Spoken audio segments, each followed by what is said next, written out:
नमस्कार, आप देख रहे हैं द पीपल वॉइस में आपके साथ ओम प्रकाश चौधरी। आज अपने पास स्टूडियो में मौजूद है एडवोकेट रविकांत अग्रवाल और उनसे जानेंगे कानून की कुछ व्यवस्थाओं के बारे में। वर्तमान में बढ़ रही राजस्थान और देश और प्रदेश में जिस प्रकार के दुष्कर्म की घटनाएं बढ़ रही है, उनके ऊपर किस प्रकार का कानून है और किस प्रकार से कानून व्यवस्था के रूप में जो दुष्कर्मी है उनको सजा मिल पाती है। सबसे पहले तो रविकांत जी, आपका चैनल में अभिनंदन, स्वागत। पहला प्रश्न मेरा आपसे है कि वर्तमान में हम जब सुबह अखबार खोलते हैं, मीडिया के माध्यम से देखते हैं, सबसे पहले घटना एक ही आती है कि दुष्कर्म का मामला है, वहां पर गैंगरेप हुआ। तो इसके ऊपर आपकी क्या प्रतिक्रिया है, आपके क्या विचार है? देखिए, हिंदुस्तान में जो रेप का कानून है वो बहुत अच्छा कानून है। उसमें रेप के कानून में कहीं कोई परेशानी नहीं है जी।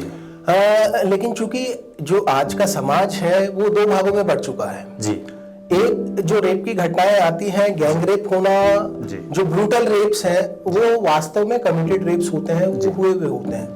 बहुत सारी रेप की घटनाएं ऐसी भी होती हैं जो कि रेप हुआ नहीं होता है, जैसे कि शादी का झांसा देकर रेप किया या किसी और प्रलोभन को देकर रेप किया। इस तरीके की चीजें जो हैं ये दो भागों में बट गया है जी। ब्रूटल रेप्स के बारे में मैं आपको कहूंगा कि जो हमारी न्यायपालिका है, बहुत अच्छी व्यवस्था है उनकी। जो भी गलत रेप के कारनामे होते हैं उनमें दोषियों को सख्त से सख्त, यहाँ तक कि लाइफ इम्प्रिजमेंट तक का भी दंड का प्रावधान है और उनको मिलता है। कहीं ना कहीं डॉक्टर साहब देखा जाता है कि जो कानून की जो व्यवस्था है, इसमें कहीं ना कहीं पर आज के वर्तमान परिप्रेक्ष्य में कई जगह ऐसे भी होता है कि कानून का कहीं ना कहीं दुरुपयोग भी यहाँ पर देखने को मिल जाता है। देखिए, आपकी बात बिल्कुल सही है। रेप के मामले में कानून का बहुत ज्यादा दुरुपयोग हो रहा है। मैं आपको बताना चाहूंगा, एक एनालिटिकल डेटा जो है वो ये कहता है कि लगभग 80% से ऊपर जो रेप के मुकदमे होते हैं वो झूठे फाइल होते हैं जी। हाल ही में यदि आपने न्यूज़ पे ध्यान दिया हो तो डीआईजी साहब ने भी ये कहा था कि महिलाओं के द्वारा जो ये अपराध की जो घटनाएं दर्ज कराई जाती हैं जी, वो काफी हद तक जो है 48% उन्होंने बताया कि गलत है जी। लेकिन जब न्यायालय में यही चीजें आ जाती हैं और वहां पर यदि आप एक उसका एनालिटिकल डेटा निकालेंगे तो पता चलेगा कि ये 48% ही नहीं, ये 80% से ऊपर है जो कि रेप की घटनाओं का दुरुपयोग हो रहा है। कारण इसका ये है कि हमारा जो कानून है, भारतीय दंड संहिता, जिसके अंतर्गत की अपराध में सजा का प्रावधान है जी, उसमें एक धारा है सेक्शन 90 जी। सेक्शन 90 में महिला की विल और कंसेंट जी को समझाया गया है। सेक्शन 90 बहुत इंपॉर्टेंट है, उसी की लाइट में जो है सारे कन्विक्शंस होते हैं। सेक्शन 90 बेसिकली 1860 में बना हुआ वो कानून है जी, जिसमें कि अभी तक कोई संशोधन नहीं हुआ है और इस कानून में संशोधन की आवश्यकता है।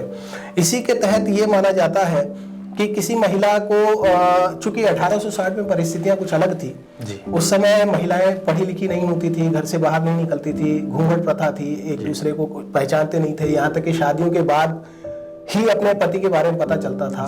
तो वहाँ मिसकंसेप्शन जो सेक्शन 90 बताता है कि किसी को बरगला देना या किसी को झूठी इंफॉर्मेशन देकर और उस तरीके से उसके साथ अपराध करना, तो ये उसका आज भी दुरुपयोग हो रहा है। हालांकि कानून में परिवर्तन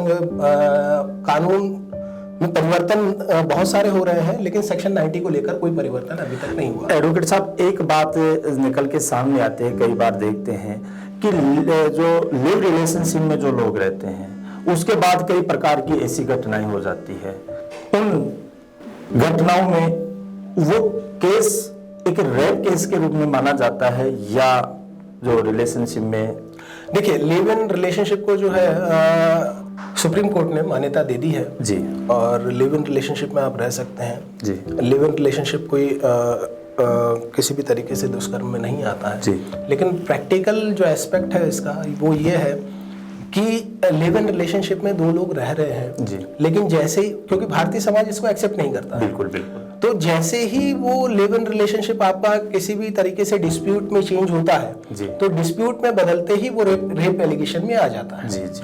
और चूंकि सेक्शन 90 जो मिसकंसेप्शन की डेफिनेशन को बताता है, उसके हिसाब से मैं आपको बता चुका हूँ कि किसी भी तरीके से जो है बेनिफिट नहीं है एक्यूज वो यानी कि जिसके ऊपर रेप का एलिगेशन आ गया है, और इसका बहुत ज्यादा मिसयूज हो रहा है। एक बात और सामने आती है एडवोकेट साहब की, जब हम देखते हैं अखबार की सुर्खियों में पढ़ते हैं कि शादी का झांसा देकर दुष्कर्म किया, तो क्या इस प्रकार का कोई कानून में ऐसा प्रावधान है कि शादी से पहले संबंध बनाना, और जब उसके शादी भी हो जाती है कई बार अक्सर देखते हैं, लेकिन वो महिला उसके ऊपर केस दायर कर देती है? देखिए, इस बारे में मैं आपको बताना चाहूंगा कि शादी से पूर्व संबंध बनाना, यदि आप बालिग हैं जी, तो शादी से पूर्व संबंध बनाना किसी भी तरीके से इलीगल नहीं है, यदि आपकी कंसेंट के साथ संबंध बनाया गया हो तो।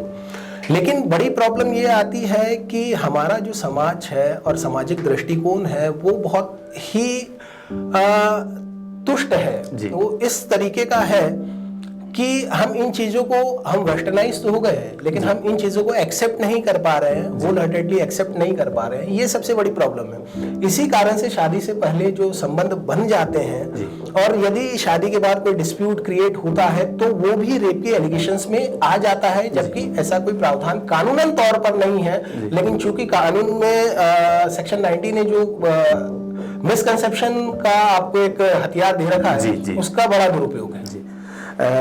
वकील साहब, एक बात और निकल के सामने आती है, कई बार देखते हैं कि कोई महिला होती है और वो किसी व्यक्ति पर इस प्रकार के केस को दायर कर देती है, रेप केस को दायर कर देती है, तो कहीं ना कहीं कानून व्यवस्था में सरकार को ये चीज देखनी चाहिए, कोर्ट को या न्यायाधीश को ये चीज देखनी चाहिए कि उस व्यक्ति को एक उसका जो अधिकार है, वो जो कानून व्यवस्था को देख रहा है, उसमें कहीं ना कहीं उसको लीगल रूप से माना जाए या नहीं। देखिए, इसमें तो कोई संशय नहीं है कि जब ट्रायल चलता है, ट्रायल के बाद यदि आपका केस जेन्युइन है, यदि आपने कुछ गलत काम नहीं किया है तो आप बरी हो जाते हैं। लेकिन जो सबसे बड़ी परेशानी है वो ये है कि रेप एलिगेशंस के बाद जमानत मिलना मुश्किल हो जाता है, यहाँ तक कि आपको हाई कोर्ट तक जाना पड़ता है, या कई बार इस तरीके की सिचुएशन हो जाती है कि जमानत मिलने में आपको 6 महीने, साल भर, 2 साल, या कई बार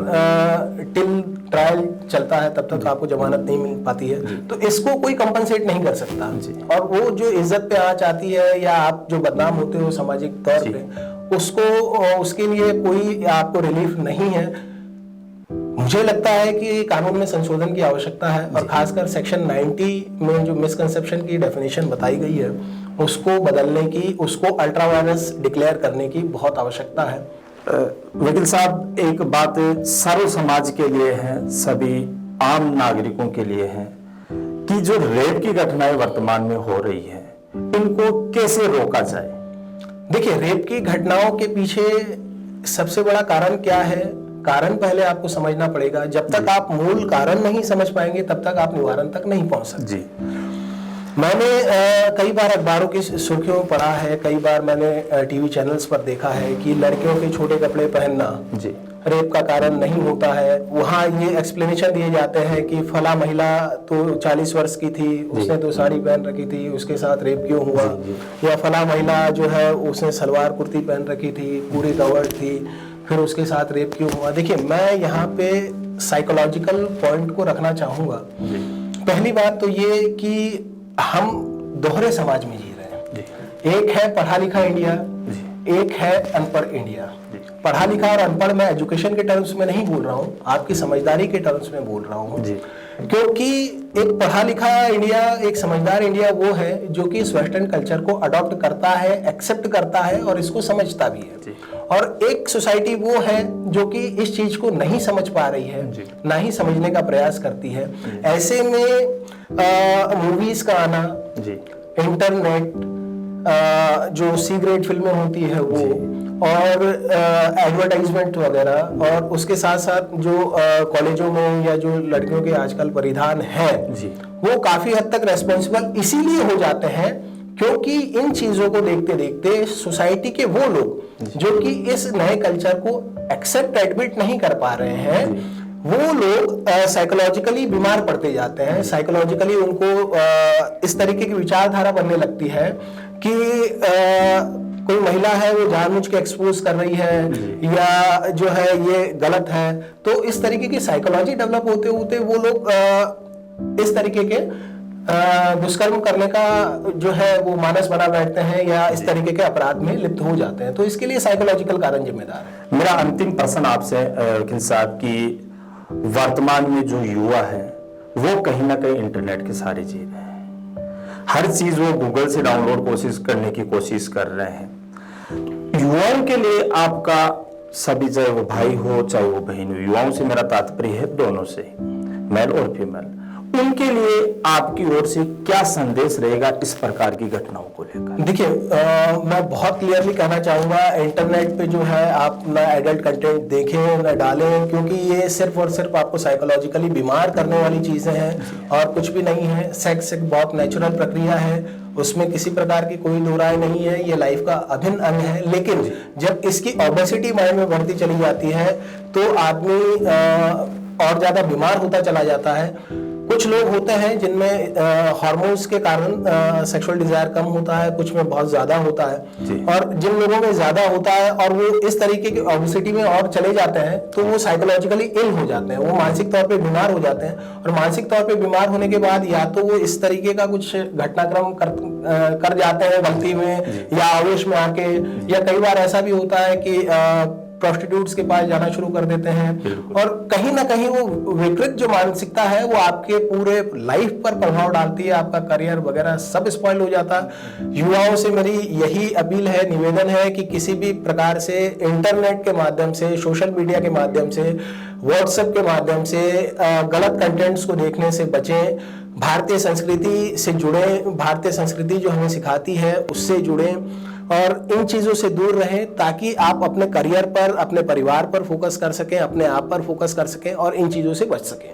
तो ये थे अपने साथ आज की सीरीज में जुड़े थे एडवोकेट रविकांत अग्रवाल, जो भारतीय संस्कृति को साथ में लेकर भारतीय संस्कृति से युवाओं को जोड़ने के लिए इनकी जो मेहनत का प्रयास है वो बड़े काबिल तारीफ है। इसी प्रकार से समाज के विभिन्न मुद्दों को, कानून व्यवस्था के विभिन्न मुद्दों को लेकर हम फिर उपस्थित होंगे। जब तक के लिए नमस्कार।